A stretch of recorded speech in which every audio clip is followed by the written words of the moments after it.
Jesus visita um pecador, é o tema dessa mensagem. E nós vamos ler o texto e depois vocês terão a oportunidade de me acompanhar, porque iremos projetar em tela a explanação dessa mensagem. Eu leio a atualizada de Almeida, embora na projeção vai a NVT, tá certo? Mas são versões só. Aqui eu lerei na Bíblia a atualizada de Almeida. Diz assim: entrando em Jericó, Jesus atravessava a cidade. Eis que um homem rico chamado Zaqueu, chefe dos publicanos, procurava ver quem era Jesus, mas não podia, por causa da multidão, por ser ele de pequena estatura.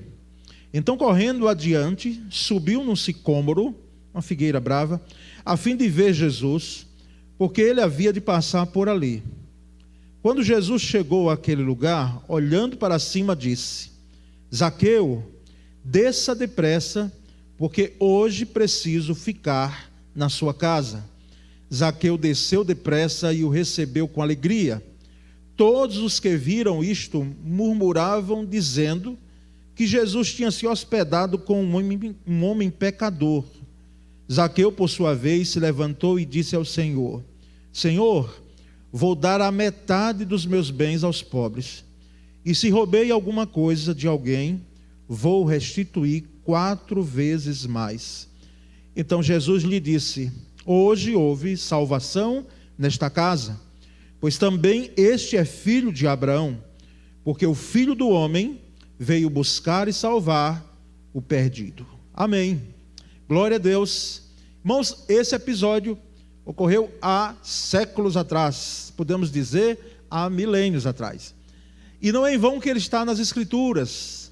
É porque história verídica que o evangelista Lucas se preocupou em colocar, para que hoje eu e você, nós pudéssemos olhar essa história não apenas como uma história que aconteceu na vida deste homem chamado Zaqueu e de sua família, mas também esse Jesus, esse aqui é o fundamental, que estava lá. Ele tem o poder, a graça, a misericórdia, a bondade, enfim, tantos atributos em fazer em minha vida também e na vida da sua família. Então aqui nós percebemos alguns aspectos, como eu chamo, alguns pontos fundamentais nessa visita a um pecador. E é bom que se chame logo a atenção que de fato era um pecador, não é? Não era um pecador apenas porque, e esse apenas aí não é minimizando a ação dele, ele era alguém que, sim, possivelmente sim, eu diria até fazia, não é? Tinha prática como eram os publicanos, que a gente vai explanar um pouco mais quem eram esses publicanos, o que é que significava essa função.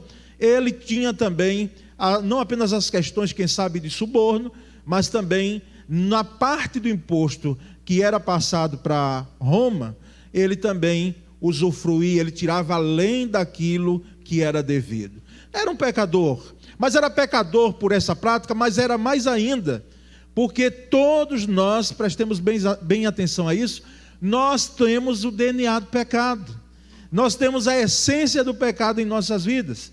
Por mais que você conheça alguém que possa dizer: não, eu nunca fiz mal a ninguém, nunca roubei como Zaqueu, nunca tratei mal a ninguém, nunca fiz nada que desabone, não é, a minha conduta, então eu sou muito bom, e eu não me considero esse pecador assim não.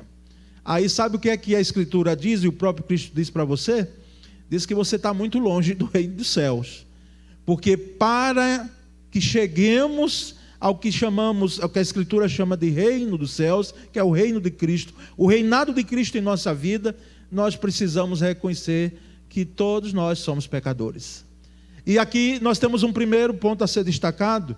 Essa visita a esse pecador, Zaqueu e a sua família, é uma visita inesperada, é uma visita sem aviso. Então vamos ler, você vai me acompanhar a leitura aí, pelo menos dos 4 primeiros versículos nessa tela, quando diz, e nós vamos homeopaticamente, pausadamente, aqui colocando a situação, já aplicando aos nossos corações, às nossas vidas, à nossa realidade, respeitando, é claro, as diferenças, não é, de contexto. Jesus entrou em Jericó e ele atravessava a cidade de Jericó. Jericó é muito conhecida, não é? Lá no Antigo Testamento, quando o povo que sai lá do Egito, o povo de Israel, eles chegam a Jericó e tem aquela conquista assim, excepcional, dada por Deus, porque, convenhamos, não era o canto, lá não era o que eles levavam nas mãos, não é que, nem o brado que deram, que fez com que os muros de Jericó fossem derrubados, muros que tinham uma largura imensa, tinham uma altura imensa, não é? Então, Jericó é muito mais conhecido, e de fato ela ficava abaixo de Jerusalém. Jerusalém ficava mais acima e ela ficava. Nós lembramos também de Jericó quando temos lá a parábola do bom samaritano, quando aquele levita e o sacerdote descem, não é? Descem de Jerusalém para Jericó e se encontram ali com aquele moribundo, não é? E que passam de largo, vinham do culto, não é? E dizendo, não, nós não quero nem ficar aqui muito tempo, porque era um lugar perigoso. Enfim, Jericó ela é conhecida por esses episódios. Mas Jericó, irmãos, em Jericó vai acontecer essa maravilha de visita. Jesus entra na cidade. E quando Jesus entra na cidade, diz o versículo 2 que havia ali um homem rico chamado Zaqueu. Zaqueu, ele tinha uma condição financeira, econômica bem equilibrada. Poderia sim dizer que era rico. Porque existem algumas pessoas em nossa sociedade que elas pensam que são ricas, mas não são, tá certo? Porque rico de fato é alguém, e a pirâmide nossa, lamentavelmente financeira, não é social financeira do Brasil, ela é assim algo vergonhoso, é algo gritante para nós, porque a pirâmide lá de cima, de fato, dos ricos, dos bilionários, é pequenininha lá em cima, tá certo? Então, mas Zaqueu era rico, ele tinha de fato a posse, ele podia bater no peito e dizer, não, eu sou. Ou às vezes, quem sabe, como eu vi, não é, no início do meu ministério, no interior aqui do estado, né, enviado por essa igreja para uma congregação, alguém batendo no bolso assim, não é, e dizendo assim, meu Deus é meu dinheiro, é o meu amigo, não é, o que me dá tudo. Não é? Então, Zaqueu era rico. E interessante que o nome Zaqueu significa, se você não sabia, olha que coisa, parece que até irônico. Alguém que enganava, que ludibriava, que se locupletava, mas tinha um nome de puro. Zaqueu, né, significa puro, resplandecente. Então, esse homem rico chamado Zaqueu era chefe dos cobradores de impostos. Ou seja, quem eram os publicanos aqui, então, esses cobradores de impostos, e ele era chefe. Então, ele era ali um CEO, né, alguém que tinha uma direção de todo aquele grupo de cobradores.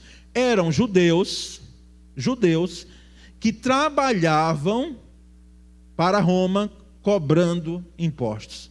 Por isso que eles eram profundamente odiados pela sociedade judaica, pelos judeus.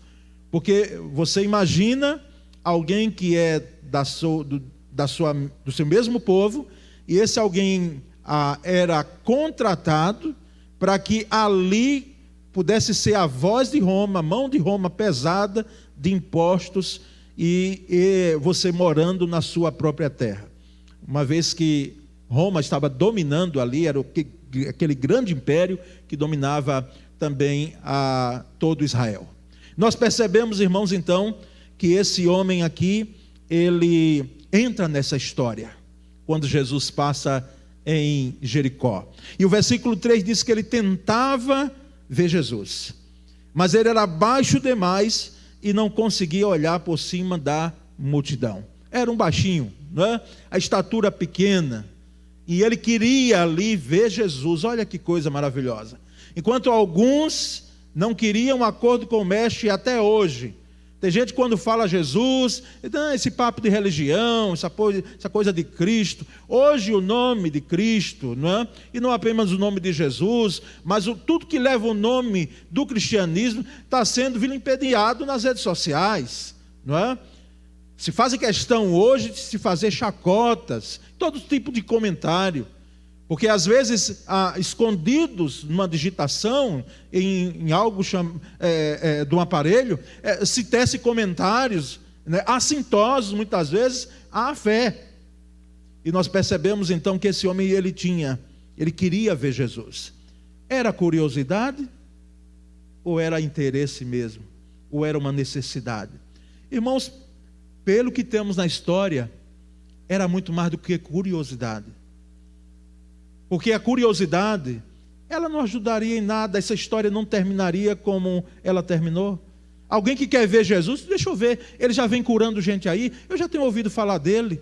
Eu sei, já temos notícias dele, então eu quero ver quem é. Eu quero saber quem é. Era muito mais do que curiosidade. Esse homem, Zaqueu, ele estava disposto a enfrentar aquela multidão. Ele não tinha condições de ver, porque muitas vezes a multidão atrapalha. E multidão aqui é tudo aquilo quanto vem de forma numerosa, para fazer com que você, muitas vezes, possa ser impedido. São vozes, são pessoas, às vezes próximas a nós, porque se está distante não tem essa influência, mas que querem impedir e acabam muitas vezes impedindo de nós vermos Jesus. Porque elas muitas vezes ficam na frente. Elas se colocam como um obstáculo.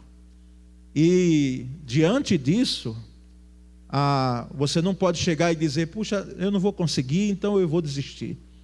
Vamos aqui abortar o plano de ver Jesus. A multidão está aqui na frente, não vai dar certo mesmo, e deixa para lá, né? A multidão venceu. Não foi assim não com Zaqueu. Veja no versículo 4. Por isso correu adiante e subiu numa figueira brava, no caminho por onde Jesus passaria. Irmãos, quem é que sobe em árvore? Eu lembro que eu era menino, subia, né? Hoje eu não me aventuro de jeito nenhum, principalmente com esse corpo, né? Mas eu lembro de menino, um pé de árvore, principalmente nos sítios, né, da família, era muito bom subir e ficar muitas vezes ali, brincando lá em cima. É coisa de criança, é de menino. Mas um homem desse, na posição que ele tinha, não era comum em hipótese alguma. Alguém olhar e disse, Zaqueu ali que está no pé de árvore, é um menino agora? Não é? O que foi que aconteceu com ele? Submeteu-se ao crivo das críticas. Ele não era baixo apenas em estatura, mas ele também agora se abaixa na sua finitude, de não se importar com o que vão falar, ele subindo numa árvore, numa figueira brava, que não era comum, dizem os estudiosos, não era comum numa cidade como Jericó, que as ruas, hoje as avenidas são enormes, aqui nem tanto talvez em Aracaju, mas eu lembro em Belo Horizonte, meu Deus, quando eu fui, meu Senhor, são enormes para passar, e aquele cuidado todo nas avenidas que se tem, não é? Não era comum em Jericó, as ruas eram apertadas, mas estava ali aquela figueira, e ela não estava em vão. Ele sobe nela, e ali ele se coloca além de submeter-se a qualquer crítica, para ver Jesus, que passava ali. E o texto continua no versículo 5, dizendo que quando Jesus chegou ali, porque ele se adianta, não é? Ele corre para chegar primeiro, para subir, para ver Jesus passando. E quando Jesus passa ali, no local onde aquela figueira estava e o Zaqueu lá em cima, Jesus olhou para cima, sempre Jesus olhando para nós. Sempre Jesus olhando para a sua vida. Sempre Jesus olhando para a sua condição. Sempre Jesus olhando para a sua família. Sempre Jesus com seu olhar de misericórdia e de graça, olhando. E Jesus olhou para cima e disse: Zaqueu, desça depressa. Hoje devo hospedar-me em sua casa. Aqui, eu inclusive fui procurar saber, embora já tinha algum conhecimento de leituras outras, como é que Jesus sabia o nome de Zaqueu? Zaqueu já era conhecido de Cristo? Aqui, irmãos, os biblicistas, eles chegam a duas conclusões. Ou, de fato, Zaqueu já conhecia Cristo e Cristo conhecia, Jesus conhecia Zaqueu, essa é uma possibilidade. E a outra, que Jesus, sendo homem, mas plenamente Deus, ele conhece você pelo nome. Ele conhece pelo nome. E ele usou aqui do seu atributo de onisciência, porque não foi a primeira vez nas Escrituras. Lá na antiga aliança, Deus chamou Samuel pelo nome. O menino que estava ali servindo ao Senhor no templo, filho de Ana. Um menino que veio ao mundo por um desejo de alguém ser mãe. E quando recebe, o menino retribui ao Senhor, entregando para que ele sirva, como Samuel serviu ao Senhor toda a sua vida, desde os 6 anos de idade. Jesus me conhece, ele conhece pelo nome. E aqui ele chama Zaqueu, desce depressa, pois hoje devo hospedar-me em sua casa. Uma visita inesperada. Interessante, irmãos, que essa aqui, note bem, é a primeira vez que Jesus, ele se coloca, ele se autoconvida. Porque os outros episódios, preste bem atenção, isso não é assim.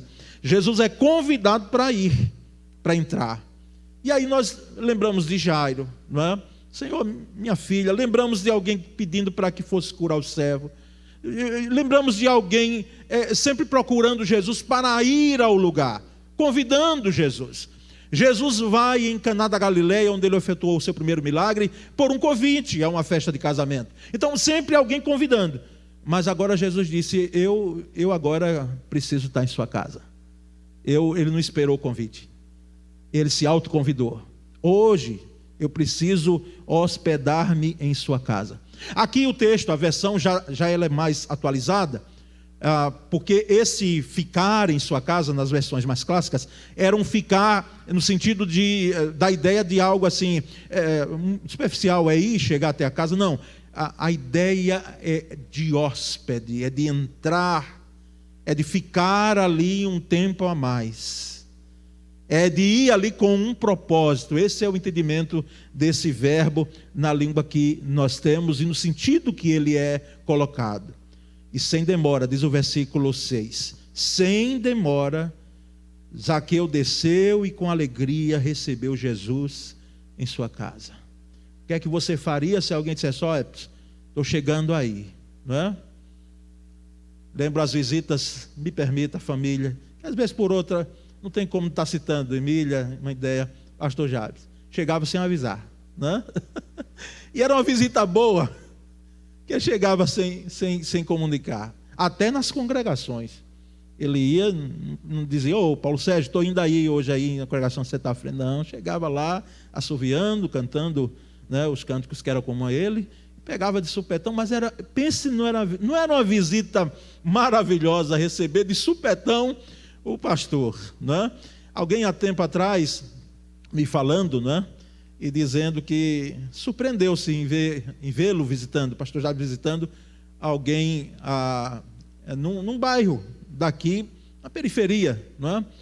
E aí, pastor Jabes, o senhor aqui, o que está fazendo? Estou visitando as ovelhas, minhas ovelhas, não é? Era uma visita inesperada. O que é que você faria? Você dizia, Jesus, vamos fazer um acordo, olha, a casa está sem pintar, está sem estar arrumada, não é? Está tudo bagunçado lá. Então vamos deixar para depois. Vamos agendar aqui para a próxima semana, tá certo? Próxima semana o senhor vai lá, que vai estar tudo bem. A gente vai ter até condição de fazer algo, né, melhor. Vou falar se Zaqueu era casado e tudo indica, né, que era. O texto não diz, mas possivelmente era casado. Vou falar com a esposa para fazer algo bem melhor. Está inesperado. Alguém diria até inconveniente. Como é que pode alguém se autoconvidar para ir para a sua casa? Hoje, para alguns, é até uma cinte chegar. Não. Jesus disse, hoje eu vou estar em sua casa, e diz o texto que Zaqueu, ele recebeu Jesus na sua casa com muita alegria. Com muita alegria. Aqui nós temos uma prova que não era só curiosidade de ver Jesus. Porque se fosse curiosidade, ficaria sem isso aqui. Ele sairia pela tangente ali desconfiadozinho, disse, não, vou embora, vou correr daqui. Ele tinha mais do que curiosidade, não tinha curiosidade, ele tinha um interesse de conhecer aquele Galileu, aquele homem de Nazaré. E o versículo 7 diz que ao ver isso, o povo começou a se queixar. Lembremos que o povo ali era na sua grande maioria judeus que estavam e que eram já, tinham uma postura de totalmente aversão aos publicanos, aos cobradores de impostos. E o povo começou a se queixar e disse, ele foi se hospedar na casa de um pecador. Porque para a comunidade judaica, aquele homem era um pecador. Porque era um homem que enganava, era um homem que se locupletava, como eu disse, e era um homem que era odiado pela sociedade judaica. Então ele era um pecador. É interessante que às vezes nós fazemos esse caminho aqui, que é um caminho de erro. Você está taxando quem é mais pecador e quem é menos pecador. Você está dizendo que alguém é bonzinho e que alguém é muito mais danoso na sua conduta. Porque pecado, irmãos, nós aprendemos isso de criança, para quem nasceu no Evangelho, numa família evangélica, não é? Nós aprendemos de criança, pecado, pecadinho, isso não. Tudo é pecado, as consequências, é claro que são, elas têm o seu viés, não é? As suas consequências, muitas vezes, mas diante de Deus, pecado é pecado. E taxar alguém de pecador, segundo a nossa leitura, é um erro. Então, como é que Jesus vai se hospedar na casa de um homem pecador? Será que Jesus não conhece a vida desse homem? O que ele é e aqueles que cobram impostos para nós, será que ele não sabe disso? E começaram a criticar. Criticar. Tem muita gente, irmãos, que senta no banco da crítica, mas não é a crítica construtiva, não. Porque a crítica construtiva é bem-vinda, ela é salutar, ela é boa, ela é maravilhosa. Numa igreja batista, para os que não sabem, a crítica, a fala, a opinião, as propostas, como a gente chama, né? Principalmente quando a gente está em uma assembleia para decidir alguma coisa, isso para nós é riqueza, é uma bênção. Por quê? Porque nós sabemos que se a liderança, no meu caso aqui como pastor, presidente, eu disser, olha, vai ser assim, tem que fazer desse jeito que eu quero, eu posso incorrer em erro, porque a visão que eu estou tendo ali é apenas a minha visão, por mais que eu busque a Deus, por mais que eu ore, mas outros vêm e dizem, ô pastor, mas temos esse lado aqui, nós podemos ir por aqui, podemos tomar, isso se for tido como crítica, ou até a forma que muitas vezes agimos, para que seja reparada, melhorada, que bom, que bom. Mas quando a crítica vem de forma assintosa, desconstrutiva, você conhece gente que critica por tudo? Conhece alguém assim? Será que é você? Que critica por tudo, tudo é um motivo de crítica. Mas, irmãos, nós sabemos também que essa sociedade judaica, eu aqui não quero advogar, não quero aqui lançar pedras, ela tinha os motivos dela, estava na região dela, no lugar dela, e ali sendo gente do povo dela, né, que eram judeus, cobradores de impostos, tendo aquela conduta. Então, para eles eram pecadores. E aí nós vamos ver um segundo, nós vamos ser mais objetivo, esse primeiro ponto, me desenvolvi mais, porque era necessário. Mas veja o que é essa visita a esse pecador, ela se mostra também uma visita transformadora. Ela é uma visita inesperada, de supetão, não é? Mas é uma visita transformadora, porque o versículo 8 diz assim, enquanto isso, Zaqueu se levantou e disse, Senhor, darei metade das minhas riquezas aos pobres, e se explorei alguém na cobrança de impostos, devolverei 4 vezes mais. Isso é mudança, é transformação. Enquanto ele recebia a crítica, que ele sabia, porque tem gente que nem faz assim, ó, não, ele fala alto mesmo para ouvir. E ele não se importou, porque quando você tem um foco, um objetivo na sua vida, quando você tem mais do que curiosidade, você tem um propósito de necessidade na sua vida, você vai além das críticas, você suplanta as críticas que estão sendo feitas. E ele disse, Senhor, ele se levantou e disse: Senhor, darei metade das minhas riquezas aos pobres. Os judeus, irmãos, eles tinham, se você quer fazer uma boa ação, você faça uma ação que nós chamamos hoje de social. Você dê pão a quem tem fome. Você seja, como disse, me permita citar Madre Teresa de Calcutá, né? Que discordamos em alguns pontos da teologia, mas a frase, ela é isso. Nós somos muitas vezes as mãos de Deus e os pés de Deus, porque servimos, e Jesus disse: se você der um copo de água a alguém, e não se esqueça de visitar, principalmente aqueles que estão na situação carcerária, não se esqueça de fazer o que nós chamamos de beneficência, ação social, que não vai ser por prêmio que a sua vida, não vai ser um prêmio que você fazendo isso, que você vai conquistar algo de vida eterna, não. Mas para o judeu era fundamental você fazer uma ação solidária. Até porque esse povo, irmãos, ele, na sua trajetória, o povo de Israel, ele foi agraciado por lugares que passou e que houve a beneficência, houve a ação de alguém, de algum povo ali, para lhes dar suporte. Nós percebemos, irmãos, que aqui Zaqueu, ele está sendo transformado. Porque alguém já disse que a parte mais sensível da gente, sabe qual é? É o bolso. É a parte mais sensível do ser humano, o bolso. Quando fala em bolso, em dinheiro, aí é a parte mais sensível. É claro que aqui não se trata de você chegar e dizer: então vamos fazer a mesma coisa. Vamos aqui, porque nós sabemos que hoje nos sinais é porque nós não temos mais moedas, né? Nós não temos nem dinheiro, nem cédulas de R$2. O nosso dinheiro, ele é totalmente virtual. Mas você saindo daqui, é possível que você, num sinal, você tenha gente pedindo. E não será o prêmio, repito, em relação a isso. Mas para Zaqueu era fundamental que isso ocorresse. Porque a ação dele, a conduta dele, denunciava claramente quem ele era. Ele era alguém que usurpava daquilo que não era dele. Porque os cobradores de impostos, os publicanos, eles passavam a parte devida a Roma, e ai deles se não passasse, porque Roma queria, não é, o Império Romano, mas eles na cobrança de impostos, eles iam a mais, aí cobravam mais impostos do que era devido, e ficavam para eles essa cobrança de mais impostos, por isso que eram odiados. E ele disse: se explorei alguém na cobrança de impostos, e alguém pode dizer: mas e se? E ele não tinha certeza que tinha explorado, não. Aqui ele tinha certeza que ele tinha explorado, irmãos.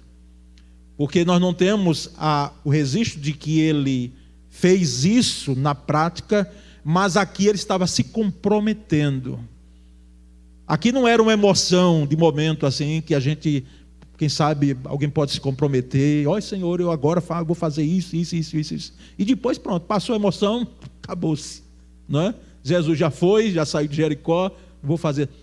Irmãos, temos como ver e perceber de que aquele estava se comprometendo e ele fez o que ele estava dizendo.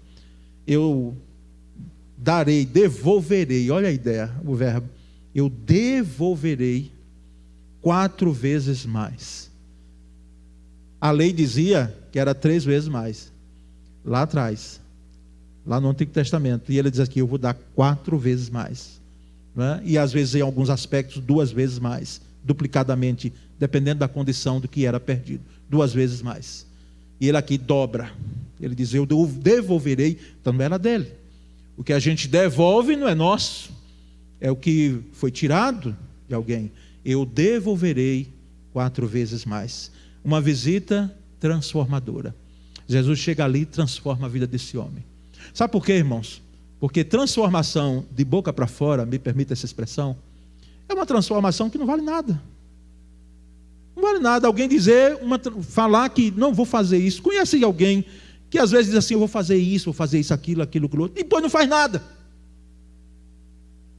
É transformadora porque tem prática. aquilo que se fala, se age da forma que se falou. Mas terceiro e último, irmãos, essa visita, além de ser uma visita inesperada, uma visita transformadora, ela é uma visita salvadora. É uma visita que salva, uma visita redentora, não é? Salvadora. Vejamos os versículos últimos, 9 e 10. Jesus respondeu: hoje chegou a salvação a esta casa, pois este homem também é filho de Abraão. Olha que coisa maravilhosa. Após a mudança, a transformação ocorrida no coração, na vida de Zaqueu, a Jesus, que sabe, conhece a gente pelo nome, conhece o que a gente faz e o que a gente não faz, Ele conhece a minha vida e a sua vida. Não adianta muitas vezes tentar esconder, dizer, de fato é isso, será que Ele sabe? Sim, Ele conhece a minha vida, Ele conhece as minhas vulnerabilidades, Ele sabe os meus pontos fracos. E Jesus disse: hoje houve salvação nessa casa, hoje houve arrependimento, porque é a ponte, o arrependimento, para que se provoque a mudança. Se alguém chegar e disse: de fato, eu errei. Nós, enquanto pessoas, temos uma dificuldade, às vezes, de reconhecer que erramos. Isso se reflete no relacionamento conjugal. A gente fica esperando o outro dizer: se não vir falar para mim que errou, eu também não vou me rebaixar. Não é assim que às vezes acontece? Não vou me rebaixar, ele que venha. E a gente fica esperando, não é? E quando de fato foi você que cooperou e erro, porque o erro pode ter dos dois lados, né? Mas não tem um lado que é maior que provoca, mas tem sim. E tem um lado que só ele é o autor da situação, ou só ela. Então, é reconhecer que errou. Isso, em termos espirituais, salvíficos, é fundamental. Se você não reconhecer o seu erro, o seu pecado, que alguém pode dizer: mas como fala em pecado? Eu sei que é uma veemência grande, é enorme em alguns segmentos pregar só sobre pecado, é como se não houvesse graça, não é?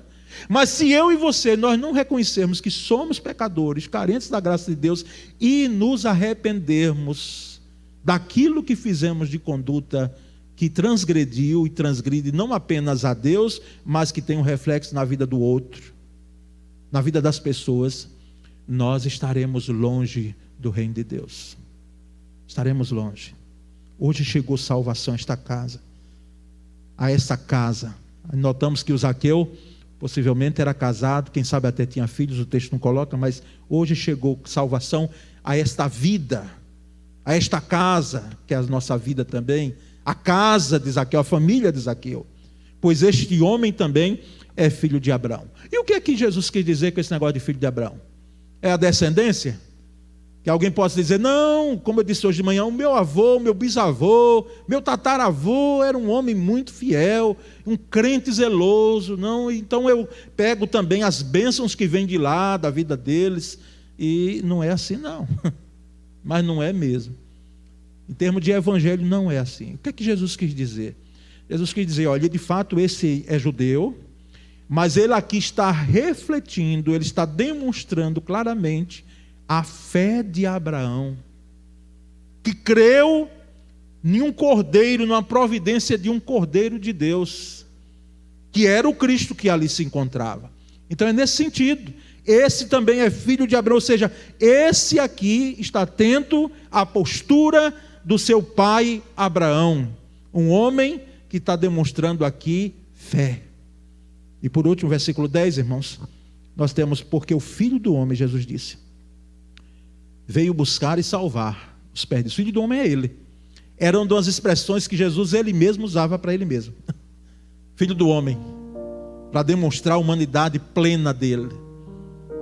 Porque o Filho do homem veio buscar e salvar os perdidos. Em outra versão tem o que se havia perdido. Jesus veio buscar e salvar a mim e a você. A ação foi dele. Por mais que você se adiante, queira subir na figueira, subir em algum lugar para ver Jesus, ele já lhe viu, ele já conhece o seu nome, Ele já conhece a sua vida. Ele já tem um propósito definido. Ele tem um propósito na vida da gente para poder buscar e salvar. É Ele quem toma essa atitude. Por isso que nós entendemos, irmãos, plenamente, que quando falamos em salvação, estamos falando de algo que começa em Deus, que passa por Deus em Cristo e que termina em Deus. E a minha participação é arrepender-se. Que esse arrependimento é gerado pelo Espírito Santo de Deus, que é Deus, e também ter a fé, que é também dádiva de Deus. Você está entendendo? Então, nós percebemos aqui claramente Jesus dizendo, né, para aquele homem Zaqueu: Zaqueu, eu vim buscar você. Você estava distante, você estava longe, você tem uma crença em Yahvé, em Deus, né? Mas você precisa conhecer o Cristo, Jesus. Eu vim mostrar claramente quem é Deus. E de fato houve salvação naquela casa, né? Houve salvação naquela vida. Aquele homem jamais foi o mesmo. Foi uma visita transformadora e uma visita salvadora. Alguém nessa noite aqui que reconhece esse pecador e que necessita de arrependimento, de arrepender-se, não é? E é algo que só você pode fazer, ninguém pode fazer, terceirizar. Arrependa-se aí por mim. Não, é você. E reconhecer que você está distante de Cristo Jesus. Você quer ver Jesus, mas Jesus já olhou para você e Ele está buscando a sua vida, que é o maior patrimônio, eu costumo dizer, que nós temos.